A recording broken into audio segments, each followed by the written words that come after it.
to Straight Talk, a current affairs show covering a wide array of topics, from politics to injustice, from news to religion, and much, much more.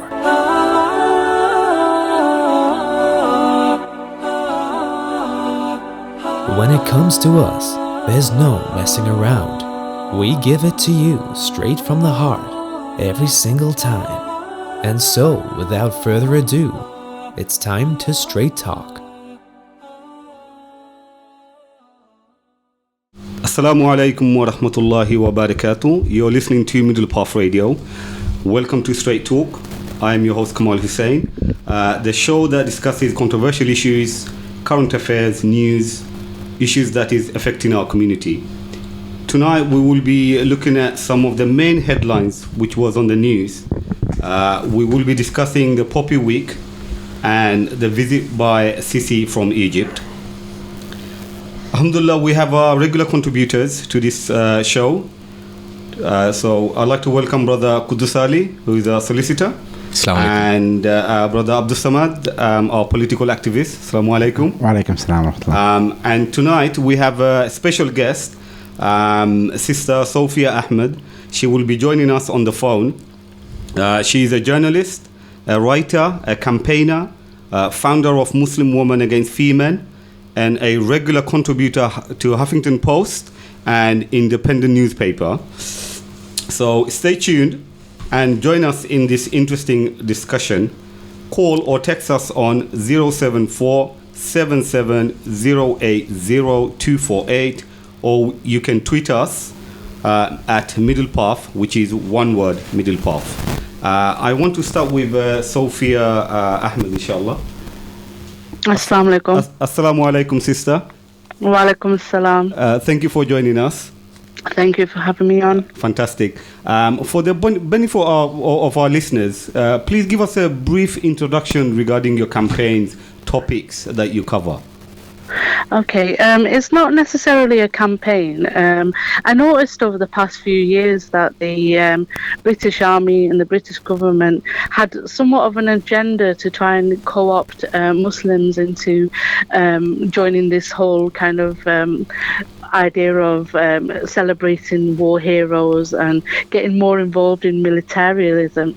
And I did some private research for myself, really, just to see what it was all about. And I saw a lot of reports from kind of big PR guys within the army that said, well, actually, in order to get further support for our cause or for our ongoing wars, we do need to, try and focus on the Muslim community and get them to be a bit more accepting of the military as a whole, and then we can win hearts and minds in that way. And that got me thinking a bit more about my own grandfather's contribution to the Second World War, and my family has a long tradition of being in the British Army. Sorry, I'm just going to cut in for the benefit of our listeners. I mean, you talked about your grandfather. Where are you from? Are you from? My parents are actually from Kashmir, which is in South Asia, between Pakistan and India, and that's where my grandfather was from. And during the colonial period, there was up to over both of the First and the Second World War, there were up to 1 million South Asian young men that actually signed up with the British Army to fight against the enemy at the time.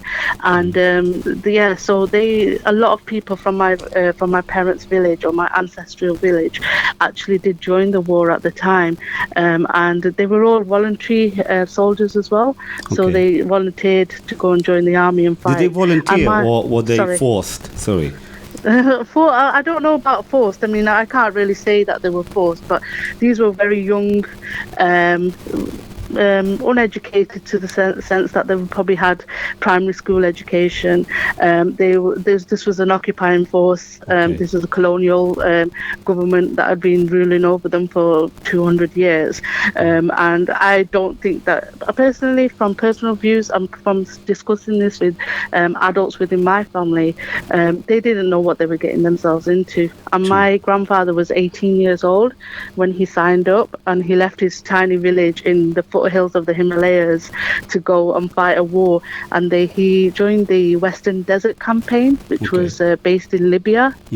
And they were fighting against Italian forces in Libya at the time. And he was actually involved in a big kind of well-remembered battle in Tripoli, and actually caught as a prisoner of war, taken over to Italy, and then he was held in Nazi prisons for 3 years, I think, and only rescued once the war was over. And it made me think a lot about him, and you know, the way that, well, what hurt me the most was the fact that my grandfather came over here in the 60s when there was a mass migration from that area, and he grew up in the era of people like Enoch Powell, who said, look, there's going to be rivers of blood speech. He grew up in the era of people like the National Front that went around packy bashing and, you know, beating up anybody that wasn't like them and anybody that wasn't white.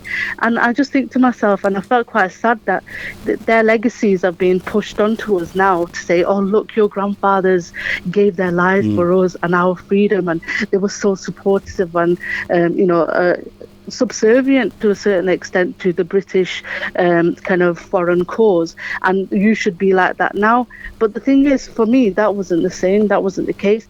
These men came over here and they were treated like not even, you know, decent, in a decent way. And now that most of them are dead and most of them are not here to reap from it, their grandchildren are taught that, oh, well, you know, your grandparents were great people, but we treated them like rubbish when they got here. And to me, that was kind of like, well, why are they brainwashing people into thinking that, look, like nowadays kids, they don't understand the kind of racist lifestyles that our grandparents or our parents or even ourselves had to go through during the 80s or the 70s or the 60s. They don't understand that direct racism of getting beat up every time you left the front door. And I felt as if they were missing out on that and just being taught something that's incorrect. So is that what led you? So is that what led you to write the article? No, I won't wear the poppy hijab to prove I'm not extremist. Yeah, because it was when I saw the poppy hijab and I saw the ISB getting involved and being kind of saying, oh, okay, if you start wearing this hijab, then we'll prove to the world that we're not extremists. We don't need to prove anything to the world because we're not extremists. We live our day-to-day lives in this country, and we're being labelled as extremists just because we share religion with some people that tend to that people deem as extremists. And I thought that was really, I was quite outraged, to be honest. And I'd been sorry. No, you finish. I'll let you finish. Sorry. So I was quite outraged, and to be honest with you, I'd been looking into it for quite a while at that point, and that was the tipped me over the edge, because I just thought, wow, it's actually been co-opted by Muslims themselves. We're being taught this by them now, and we need to say something about it. Yeah. So why do you think the media particularly aims at the Muslim woman and the poppy hijab? I mean, recently we've seen the kind of attacks that has taken place. Only this week, someone tried to push a Muslim woman on the underground, and I think that he's getting done for murder or attempted murder. I mean, this is getting really serious, and the Islamophobia. All the Islamophobia attacks are actually on the Muslim sisters who are wearing the hijab.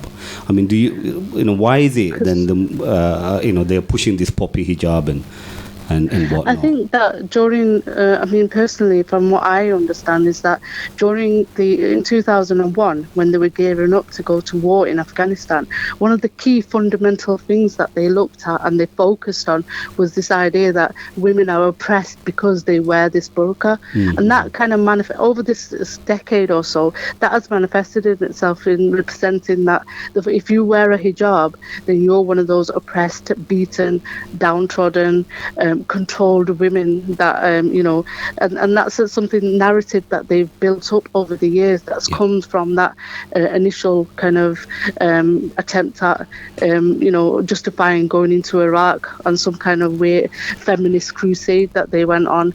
And it's something that's grown over time, and women like myself who wear hijab, we're walking, talking kind of symbolism and examples of Islam. So if people have hatred against Islam Islam in their hearts, they are going to focus on us because we're right there in front of them, and we're the visible example of that. Yeah, that's true. Some would argue that the soldiers laid their lives for our freedom and liberty. Hence, you have the freedom to express yourself and the views, and you're benefiting from the sacrifice. Shouldn't we feel grateful? Now, come on, we have to. The thing is, I have a lot of people that are not Muslim, that perhaps don't share the same political views as me. And what I would say to them, and there's probably listeners today that are listening into this and saying, well, actually, yeah, you've got a point with that. But I would say that, yeah, well, the First World War, the Second World War, our grandfathers, yes, they fought in just wars. They fought in wars against fascism. They fought in wars against, imperialism. Tyranny, yeah. And now we've got soldiers that are fighting in colonial wars. Mm-hmm. They're fighting imperial wars. They're fighting wars on behalf of corporations or governments that are intent on, forcing control across the world. So these are not just wars. These are not wars that we can class into the same bucket as the First and Second Wars. And that's what's being that's what they're trying to do here. They're trying to say that, well, those First and Second Wars, they're the same as the wars that we are carrying out now, and there's no difference. And our heroes there are our heroes now, and they're trying to kind of juxtapose both of these ideas with each other, and that's not the case. We all know that that's not the case, because these wars are nothing like those wars, and we have to make that distinction between them. Okay, and finally, what is your advice to the Muslim woman wearing poppy hijab? I mean, I don't like to judge. I think that Muslim women are in a situation... Or advocating that, there's nothing wrong with wearing hijab. We're backed up in a corner here. On the one extent, you have constant demonization of Muslims as a whole, a constant Islamophobia. We are the women that, have to go out every day and face harassment. Nearly every woman that wears hijab that I know has faced some sort of verbal harassment. Yep. On a regular basis, and this is something that's increasing as well, isn't it? I don't think that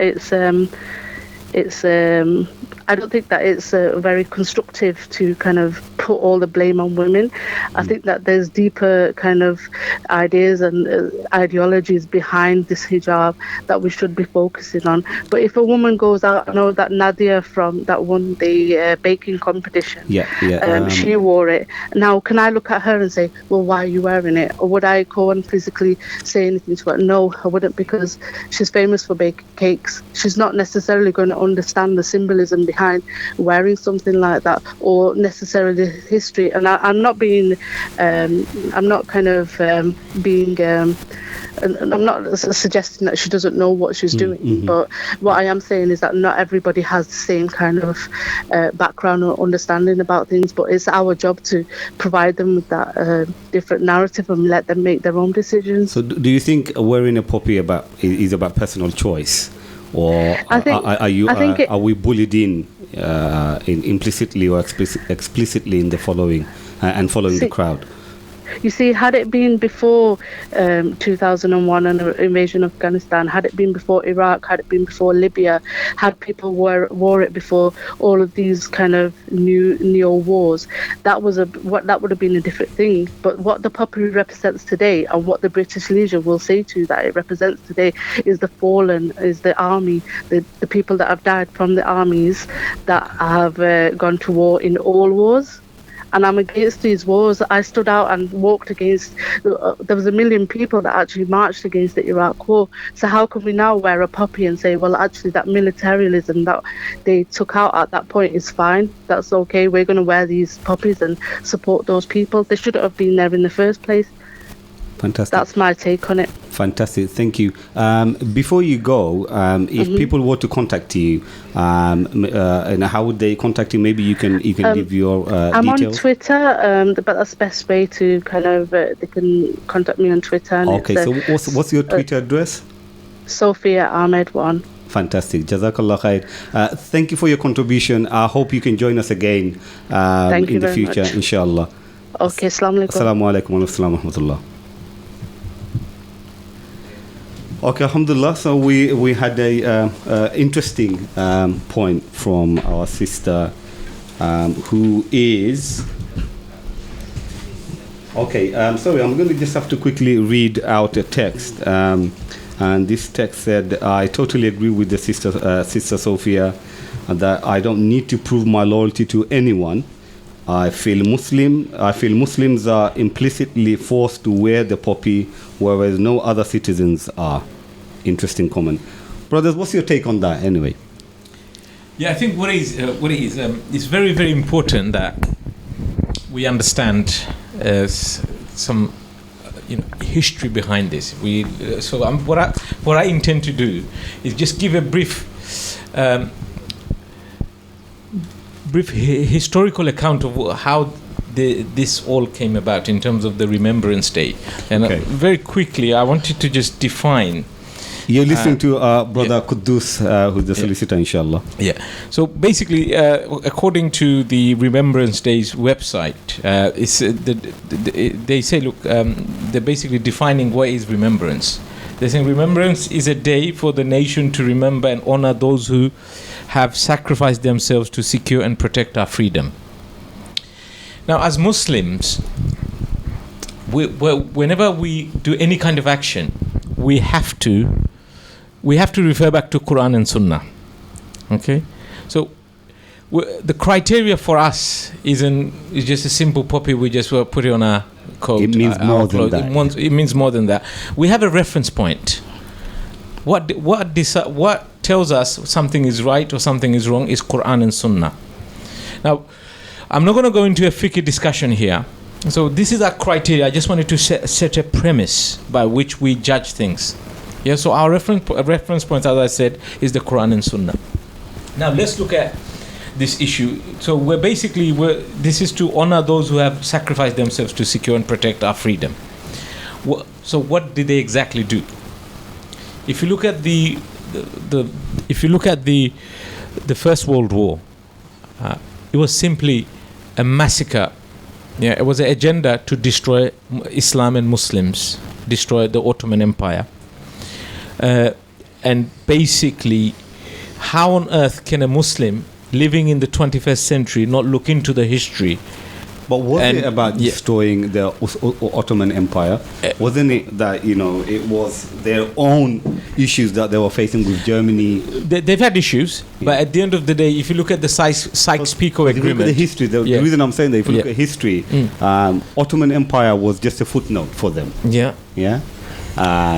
Actually, can I come in? Yes, actually, the whole World War One actually started, yes, with Germany. That's true. The world was actually divided into different empires, and Austria-Hungary, Germany, and British Empire, and then you had the footnote Ottoman Empire. Yeah. Now the Ottomans, they were allied with the Germans. That's true. Actually, vast majority of the Muslims were actually under British occupation at that time anyway. So yes, the Ottomans were sort of like, they were kind of like, they were known as the sick men of Europe. Yeah. So, it was becoming very weak, and, they weren't very stable. But nonetheless, so, they found themselves siding with Germany. So when the war did break out, obviously, the Muslim world did get dragged into this, where originally it wasn't actually their war, their fight. The Muslim world being under British occupation, so there was many colonies around the world. They were kind of like forced to fight on the side of the British. So when we say there were a lot of Muslims, on the side of the Allied forces. They were fighting a just war and whatnot. This war wasn't about freedom and justice and all the rest of it. It was just empires fighting for personal interest. Yeah, over interest. For the colonial interest. Colonial interest, economic interest. They were securing their trade. I can safely say nothing has changed. And nothing has changed. And today, wars are being fought for the very same purposes. And this poppy has become a symbol to sort of like ignite patriotism and so on and so forth. So when we talk about wars that were fought for freedom and liberty and justice and all the rest of it, this is all just political whitewash, really. you know. I agree. That was my point, actually, that if we really understand and evaluate the whole First World War, Second World War, then Afghanistan, Iraq, it was all about imperialism and reinforcing the colonial powers reinforcing their authority in the Muslim lands. The Holy Land, Jerusalem, basically there were General Allenby allied with the Allied forces went into launch his campaigns against the Holy Land, Jerusalem, and eventually entered Jerusalem and took over Jerusalem. How many thousands and hundreds of thousands of Muslims were killed? Do we know? We don't.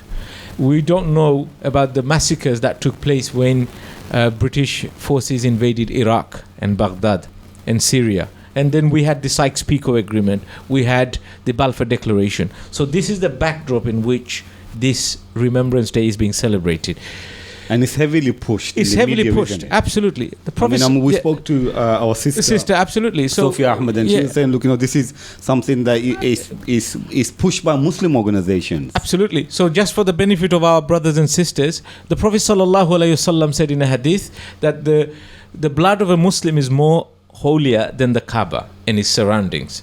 So if we really understand that, and we understand the context in which this is being celebrated, how on earth can we then celebrate this Remembrance Day? It's not just about this poppy, it's more significant and more sinister than that.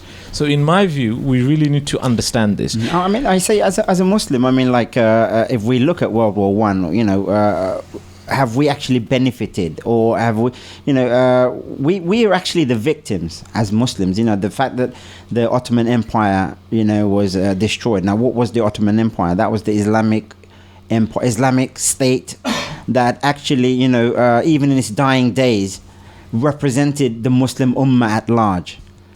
Despite the fact that India was under British occupation, we found that Muslims in India were the first people to rise up with the demise of the Khilafah, calling for Khilafah to be restored again. So we can see, yes, there may have been a lot of Muslims that were on the side of the British and the French, but unfortunately they were on the wrong side, being under occupation and so on. So, for us, it's a very sad period of in our history, where we became stateless people, and then the whole Muslim world was then carved up, divided into nation states, and then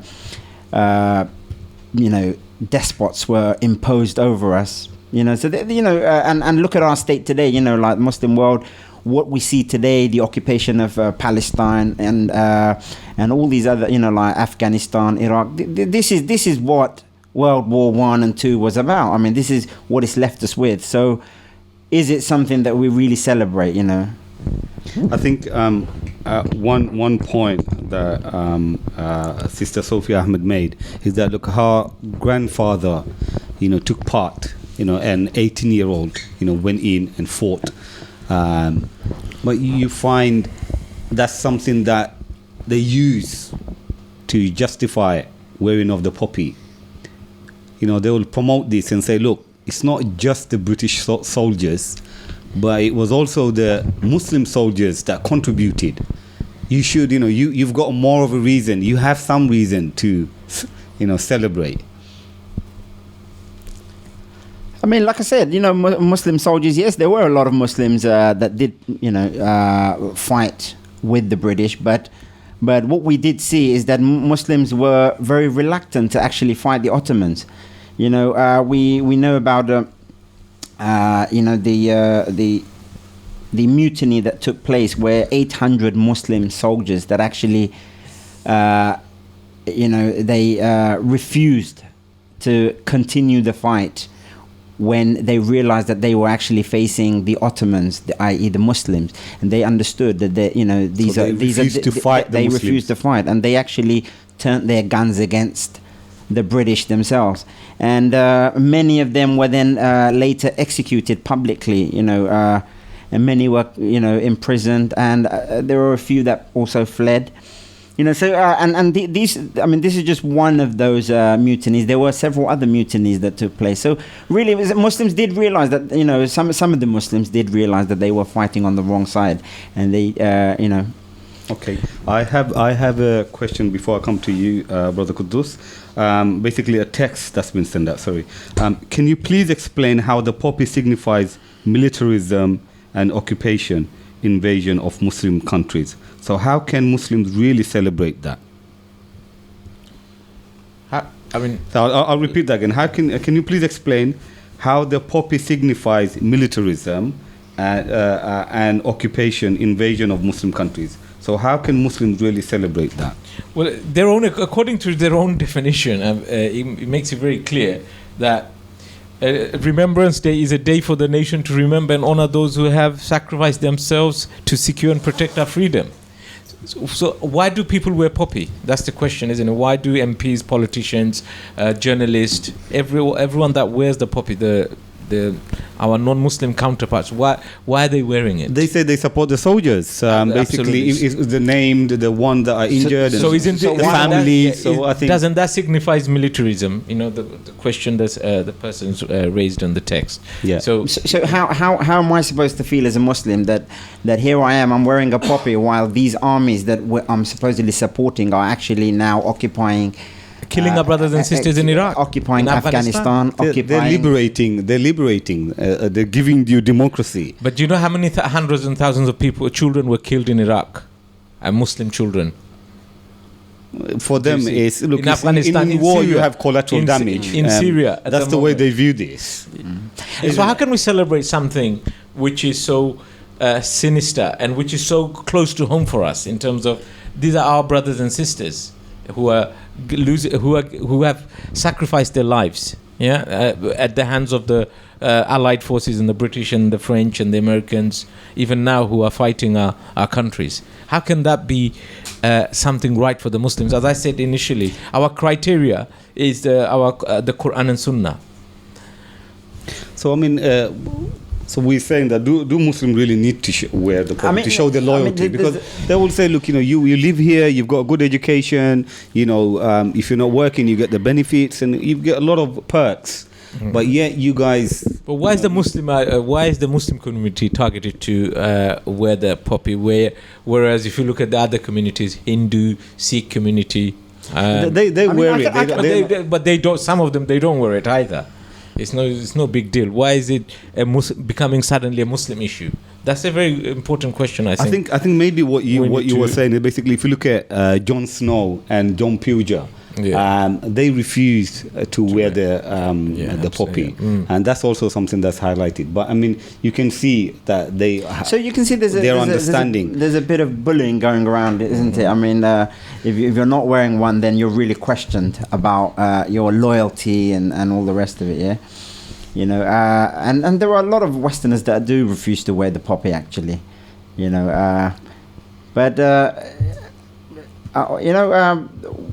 it's not important that we just look at the Muslims. I mean, other people are refusing to wear it, and we need to actually put things into context. If the British people are supporting their armies, it makes sense, because they have this attachment, they have this allegiance, and so it makes sense. I can understand some, those people who have lost their loved ones, their parents, grandparents, yes, I mean, it does make sense for them to sort of support these people. But for Muslims, I mean, to be quite honest, we're at the receiving end. So, I mean, why is it that we have to also, But why do you say we and they? We're British, isn't it?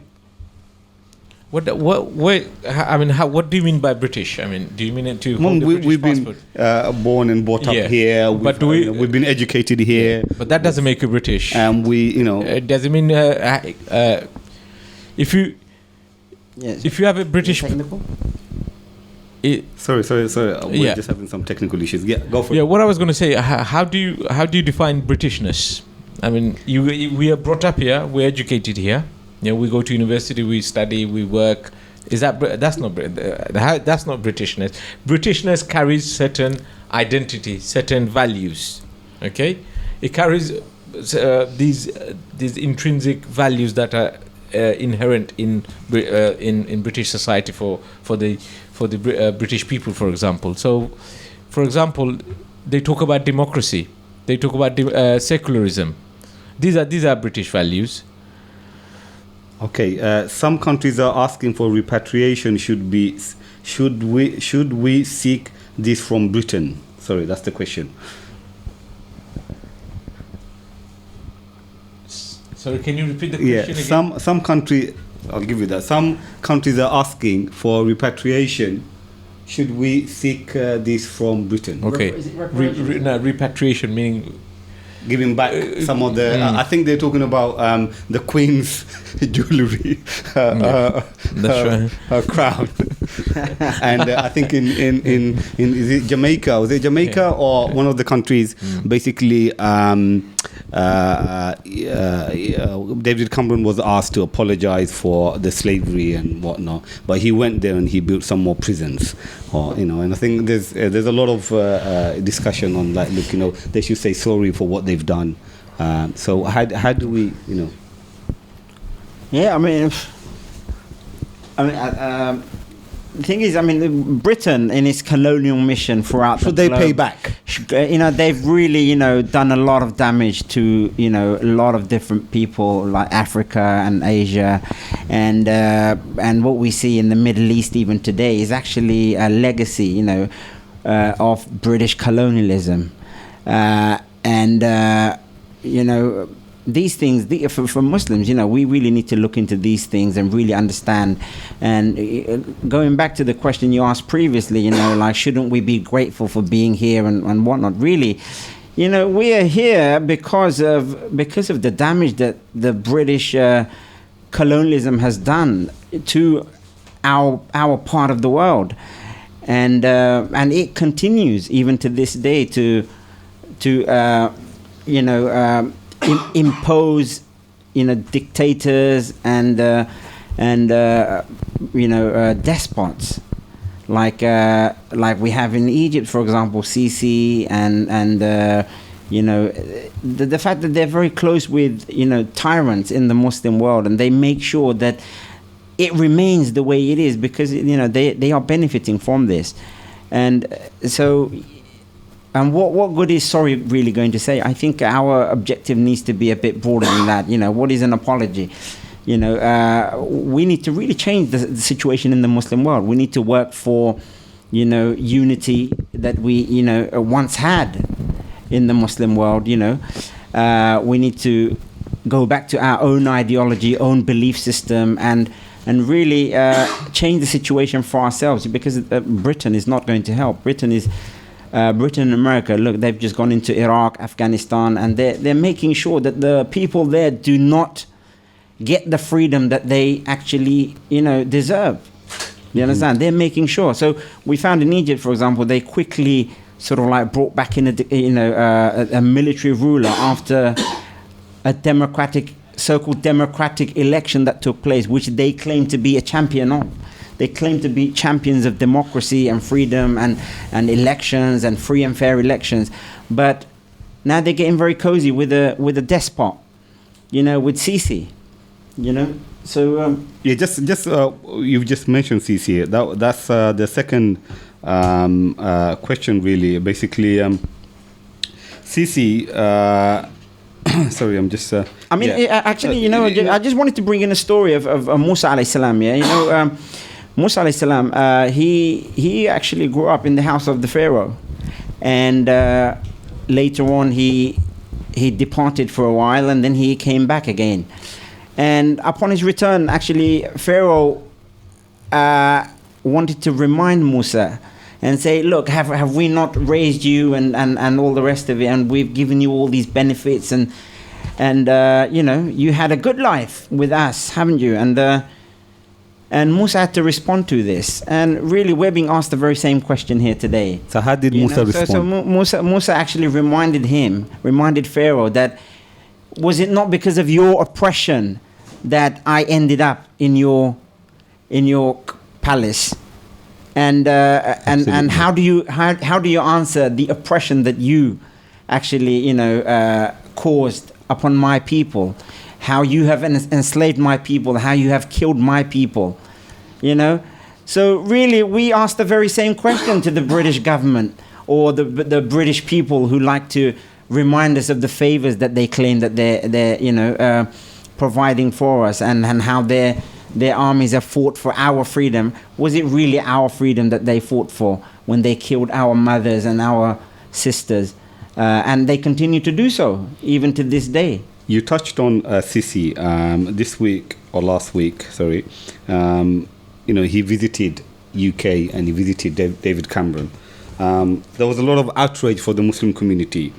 How do you? There was a lot of outrage from non-Muslim people. People who are true to their belief, if you like, who really believe in freedom and democracy and liberty, and they protested. In fact, they aired their concern more, if you like, than the Muslims. Muslims, unfortunately, they're very quiet.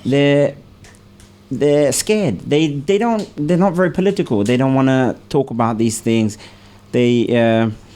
And that's a problem. That's the thing that we need to work to change. Actually, we need to engage the Muslim community in understanding their issues better and really, working to make a change for themselves. Because nobody else is gonna change the situation for you unless you rise up to the task and challenge yourself.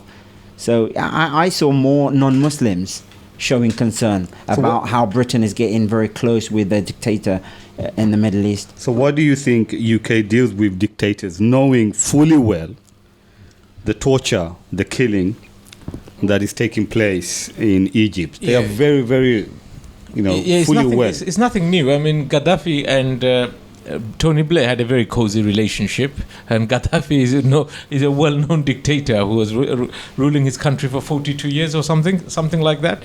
So it's no new thing that Britain and Mr. Sisi are having a cozy relationship. It runs in the British establishment's blood to have relationship with despots in the Muslim world and other places for their vested political and economic interest, and it's nothing new. You know very well, this man came into power through a coup d'etat, and the British and the American legitimized his position and allowed him to take over. Allahu Alam, how many thousands and thousands of Muslims have been arrested as a result of this. Why is there a double standard from the British government, do you think? They talk about freedom of speech, freedom of expression. Go and talk to the Muslims of Egypt, and they'll tell you how much expression they have. The moment they talk about against the Sisi's regime, they're locked up. What I mean by that is just, look, they go into the Muslim countries, whether it is Iraq or in other countries, Afghanistan and Libya. And they say we are going there to liberate the people, to give them freedom, to give them what we have, and that's why we're fighting the dictators. Yeah. But then we see that they are quite happy. They've made a mess of all these three countries you've mentioned. They made a complete mess of it. A mess of Iraq. They made mess of Syria. They've made mess of Afghanistan, and they're not going there to sell freedom. They were the ones to actually impose these despots there in the first place. I mean, if you look at Saddam Hussein, he's your Western man, who was serving Western interests for many, many years. Absolutely. And as soon as he, they thought he's not there to serve them anymore, as they want, then that's it. His time was up. It's not about free. It's not about selling freedom in our country. They want to. It's something else. It's political control, political stability, money, oil. It's more of an economic interest as opposed to one of freedom and democracy. Inshallah, brothers and sisters, you can join us tonight. We are discussing some main headlines which was on the news, the issue of Poppy, and now we're discussing Sisi visiting UK. You can ring us or you can text 074 7708 0248, or you can tweet us at Middle Path Radio, all one word, inshallah. Sorry, you were saying... What I was saying is, your question about Britain, The double standard. Double standard. They're Yeah. going to freedom of speech for freedom and to sell democracy. It's not actually these things that they go there for. It's actually they go there to forge relationship with these despots, so that these despots in our countries can serve their political and economic interests. And for only recently, a couple of weeks ago, you must have heard in the news the relationship they have with Saudi Arabia in relation to the arms trade, the deal they have. So it's no surprise that the only thing they're looking for is economic interest, regardless of how these despots are, how brutal these despots are, it's irrelevant to them. Yeah. I mean, this is the new system of colonialism, isn't it? I mean, back in the days, I mean, they were physically occupying Muslim lands, and they were literally shifting out, the goods, if you like, the wealth of these nations, enslaving the people. And it's very clever. I mean, they've devised this new system now, and they have their men in place to do their bidding for them. And part of this is also to really make sure that what the Muslim world once was doesn't really go back to that kind of thinking. And one of the things is that there's a growing call for Islam and Khilafah, unity of the Ummah, and that is a growing concern for Western powers. And you can see that there's a whole global campaign they call War on Terror. But in truth, it's actually a war on Islam. The fact that Muslims are not buying into these so-called democracy and freedom and liberty and Western values. The Muslims have tried that actually over the last 100 years or so. Muslims have tried many different things, from socialism to capitalism to freedom and liberty and democracy. Everything has failed.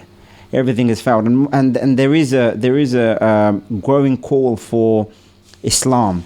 And this is the identity, if you like, that the Muslims are going back to. Like after the world wars, Muslim world was divided into different nations, and there was these pseudo independences that were given to these different, regions, and it's important for Muslims to realize, history is very important for people to really establish their identity.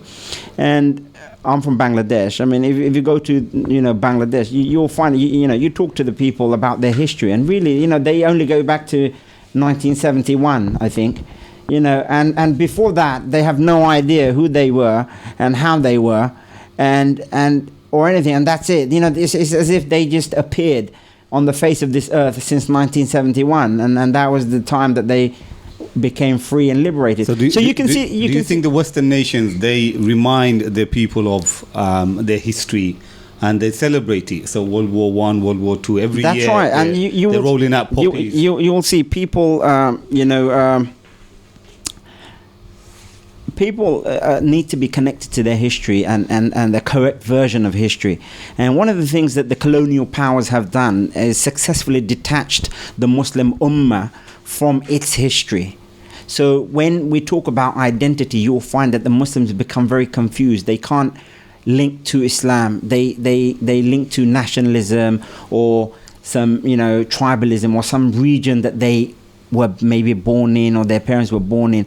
And if you talk about Islam, and then they get a little bit confused, and there's an identity crisis.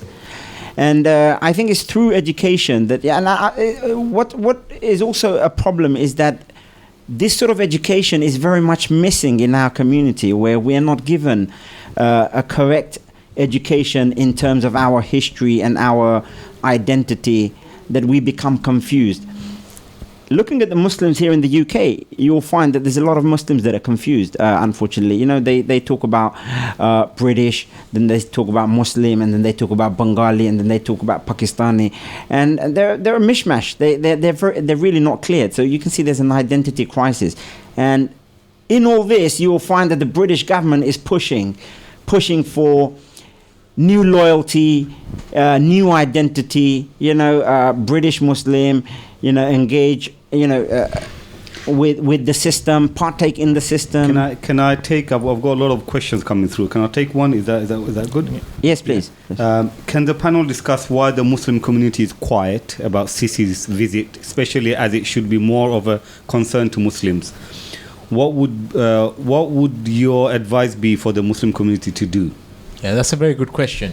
One of the reasons why I think the Muslims are silent about this issue and many other issues is because of the new draconian legislation that the government has enacted in this country. And basically, under that legislation, there's a lot of things that Muslims could do before that. If they do now, it's been prescribed and they could be labeled as terrorist or extremist. It's very, very draconian and unfair legislation, unfair piece of legislation. And one of the reasons why they have pacified the Muslims is because they know if Muslims continue to speak out against these things, it's going to create an uproar in this country. So what they want to clamp down the Muslims. So, for example, I think we discussed this a couple of weeks ago. If you look at a lot of the mosques,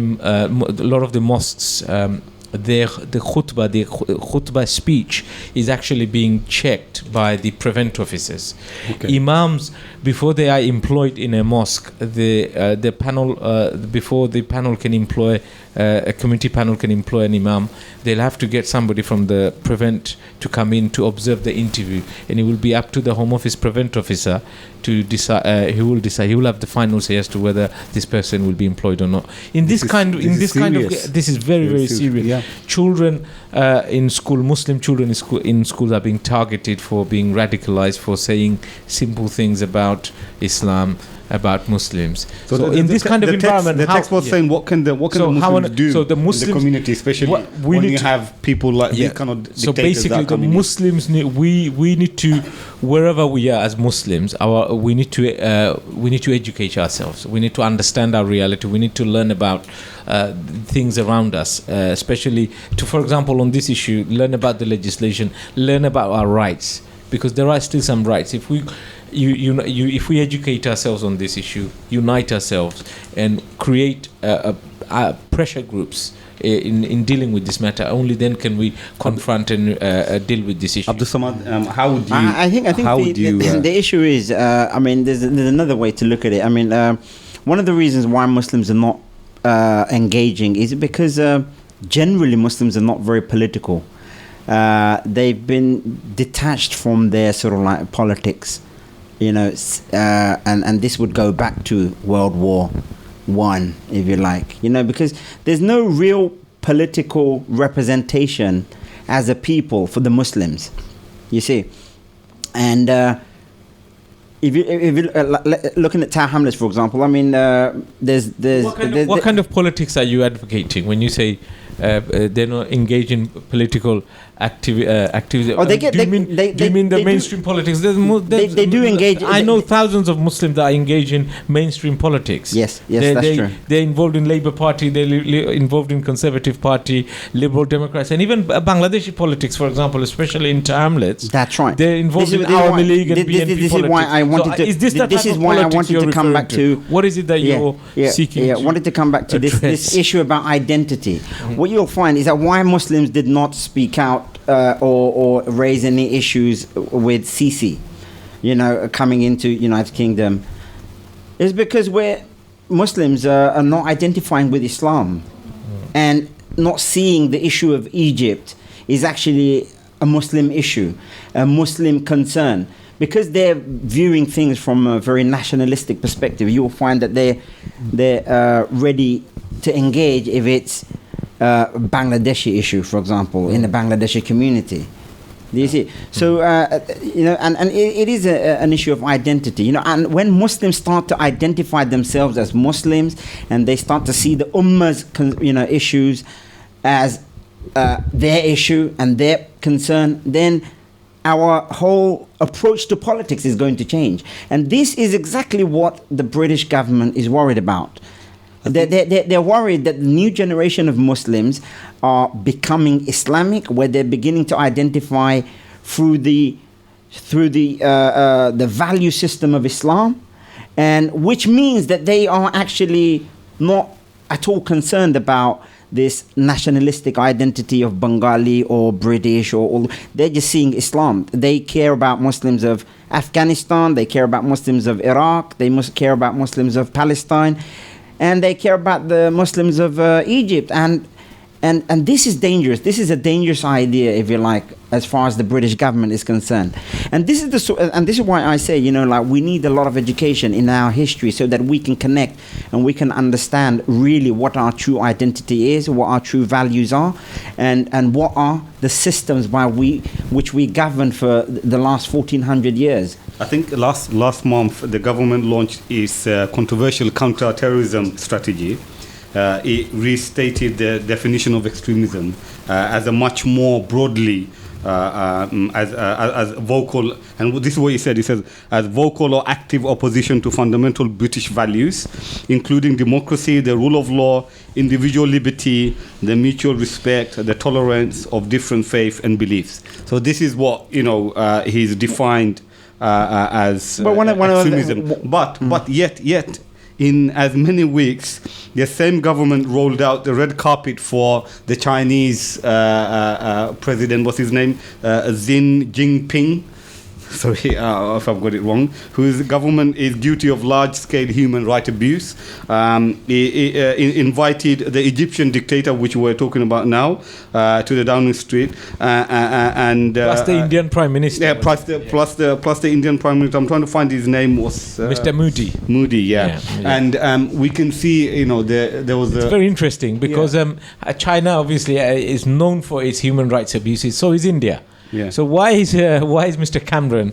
You got to ask this question: why is Mr. Cameron trying to be in bed with these two superpowers of the day? Is again a political and economic interest. He wants to forge alliances with these two major powers, who he anticipates will be the next superpowers of the world. And it's all political interest there and economic interest to ensure that Britain remains a power in the world arena. The Indian Prime Minister's name is Narendra Modi. Yeah. Modi, yeah. Okay, so a man whom it would not be difficult to describe as anything other than an extremist. Absolutely. And David Cameron is willing to shake hands and invite him to Britain. How should Muslims feel, especially all the atrocities that are taking place in Gujarat and in India? I mean, we recently, I don't know if you brothers are aware that a Muslim was murdered for having beef. That's right. Yeah. So just ridiculous, isn't it? And the Hindu extremism is quite rife in India now, and this is something that you can actually, if you look in the news, you will see a lot of the atrocities that are taking place. So this whole term of extremism is very selective.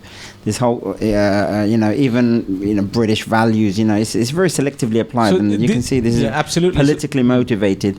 Yes. I mean, one of the other definitions, if you like, of extremism is anyone that calls for an Islamic Khilafah, for example.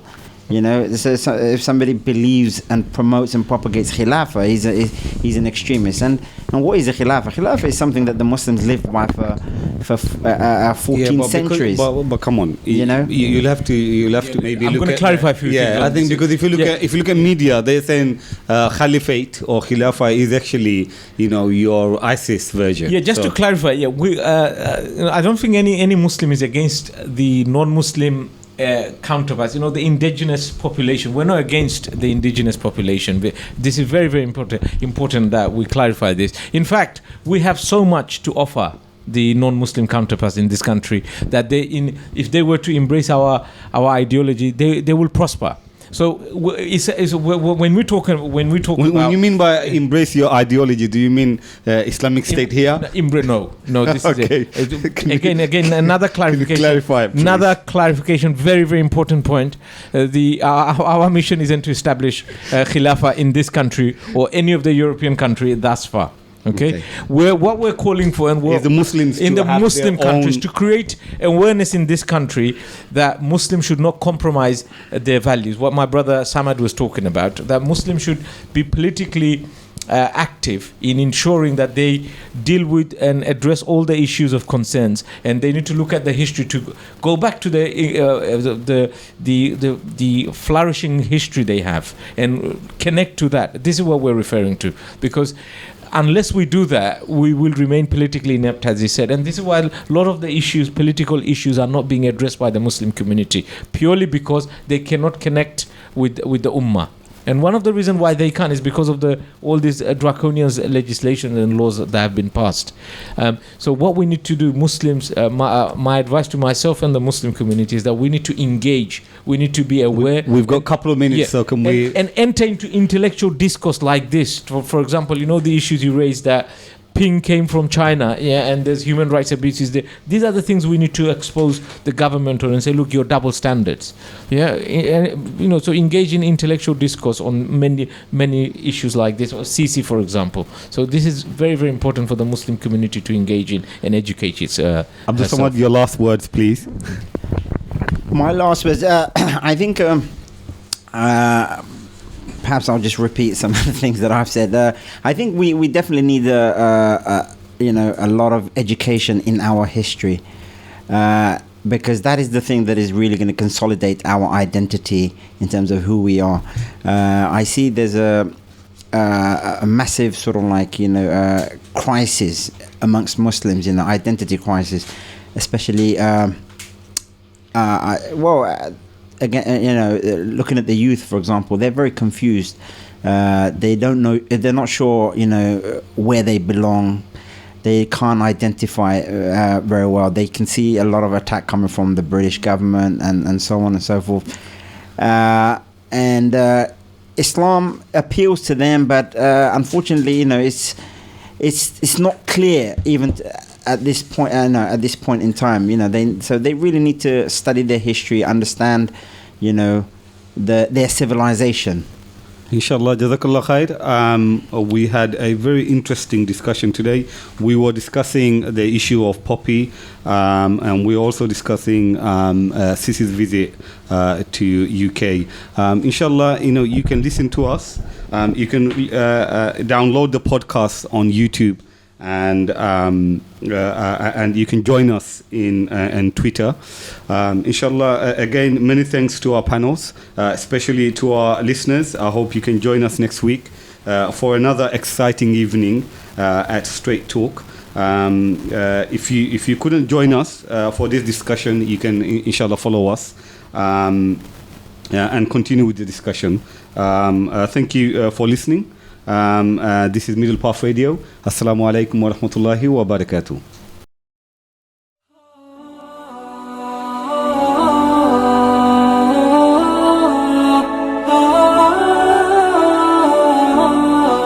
Welcome to Straight Talk, a current affairs show covering a wide array of topics, from politics to injustice, from news to religion, and much, much more.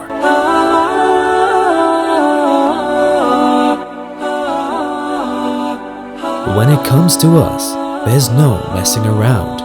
We give it to you straight from the heart, every single time. And so, without further ado, it's time to Straight Talk.